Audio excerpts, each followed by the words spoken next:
And joining me tonight, former spokesperson for President George W. Bush and Republican strategist Mercedes Schlapp. Also with me, townhall.com political editor Guy Benson. Both are Fox News contributors, and great to have you here. Good evening. This is a heck of an evening. Mercedes, let me turn to you. First, on this election, Florida critical, of course, to Donald Trump's chances. It is the fulcrum upon which everything else rests in his strategy. We know that it's an immense turnout there. Your thoughts on the evening? Well, Florida makes me worried. I think what we're seeing is that the outpour of the Latino vote coming out, and we saw with the early voting, for example, that was about 500,000 Latinos that came out in the state of Florida. I know that for the most part, you're going to see the Cuban Americans sticking with Donald Trump, which is, I think, a critical constituency for Donald Trump in Florida. However, you've got Puerto Ricans, Venezuelans, Colombians. Those, I think, will break with Hillary Clinton. I think we're seeing a high turnout with the Democrats. So we're going to be looking at Broward County, Miami-Dade County, and Hillsborough County that we know is that one county in the I-4 corridor that usually decides, that picks that winning presidential candidate. And Obama there won by 7 percentage points in 2012 over Romney. Clinton and Trump have been neck and neck. Let's see if he's able to pull out many of those voters in that county. Guy? I think we're going to perhaps learn some important things early on in this night, because in the 7 o'clock hour, polls are going to close in Virginia and Georgia.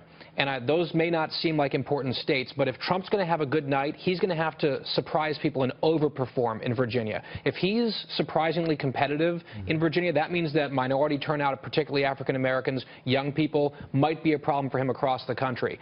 Conversely, if Hillary Clinton is running strong in a place like Georgia, that could be an early indication that things are going well for her there.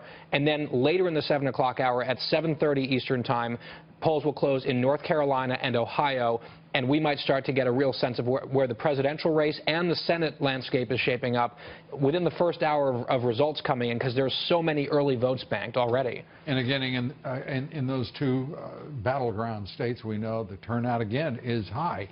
Indeed, it's high across the country. And to see the electorate this energized and moving to the polls in what appear to be startling numbers in many states. I mean, this suggests what to you? Well, it could go either way. I think that you have that organic movement for Donald Trump. I think you're going to find a lot of those unaffiliated voters coming out in these battleground states, which I do believe benefit Donald Trump. The question becomes, where does the minority vote go? Will they come out in the numbers that they came out for President Obama in 2012 and 2008?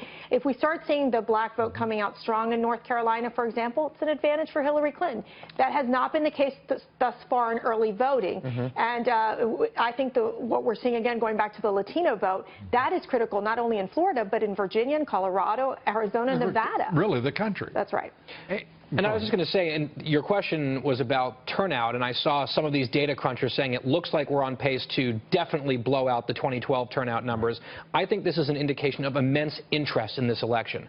The early exit polls, so grain of salt, are showing that, surprise, both candidates are deeply unpopular, majority unpopular with the electorate, but larger-than-life election with Donald Trump. Look at the debate ratings. From the very first presidential debate on the Republican side on Fox News Channel, it was record-setting across the board. So I think it makes sense to me, even though the candidates aren't super liked, to put it charitably, people are interested in this election. It has crossed beyond just political media. It's been in pop culture media. It's been everywhere. Everyone's talking about it. So I'm not surprised by a big turnout. Well, I don't know that I am either. What I am surprised about is the degree to which Donald Trump hasn't received the credit that seems to me is his for introducing all of the issues that have dominated the agenda of this election. To an issue, he is the one who has pressed it and pushed forward on it. And he has come up against, it seems to me, a wall when we talk about the national liberal media.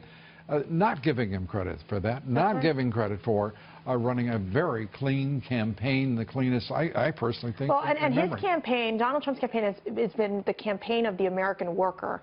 And I think that's been a message that for so many of those blue-collar workers in particular who felt that they have been left behind in the Obama economy are able to have a voice in this process. They're coming out to vote for the first time, which I think is incredibly encouraging, and where the Republican Party has an opportunity to embrace these first-time voters into the party. And that is really due, and you got to give that credit to Donald Trump, because I think for a long time the Republican Party has not been has not focused on the issues that have been important to workers. Precisely the point on his running against the establishment. Neither party has, in point of fact, addressed before this year, before this campaign, has addressed the fact that our middle class has been shrinking for a quarter century, not rising, growing, and prospering.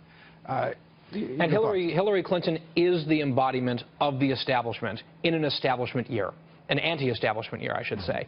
And so that is one of the great advantages that Trump has. He's raging against that machine that most Americans are also raging against. People think the country's on the wrong track. Historically, it's very difficult for the party in power to hang on to the White House. 70% of the country, just about on average, says this country is on the wrong track. That's exactly right. Yet at the same time, we look at President Obama's approval ratings. Gone up. Well, they like the guy. And he's rising. Look, they like the guy, but they don't like Hillary Clinton, and they don't like Donald Trump. And I think that this is the election of whether they're going to go with status quo and sticking with what we've seen with an Obama sluggish economy and more of the divided government. The new normal. The new normal. Are they going to stick with the status quo, or are they willing to take a risk and go with change in Donald Trump? And that's what we're going to have to see tonight. And that's the thing. This is the fundamentals, if you will.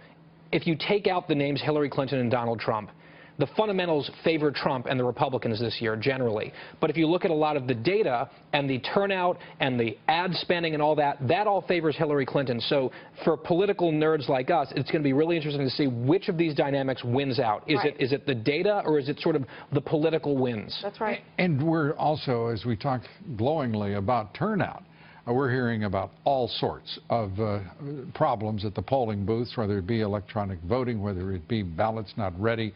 Some pretty serious issues here, and some accusations of pure out, straight out voter fraud. And it's not the first time we've seen that happen in these election process. I mean, I go back to 2000 with the hanging chads. Right. You know, is it going to be this race that will be so close that we need to be watching every single vote, or is it going to be this landslide that Democrats predicted a long time ago? I don't think it's going to be a landslide. I think it's going to be a lot closer than people think. I think that definitely Trump will outperform Romney. Whether he can beat Hillary Clinton, that's a big question. That is, of course, the question. That is the question.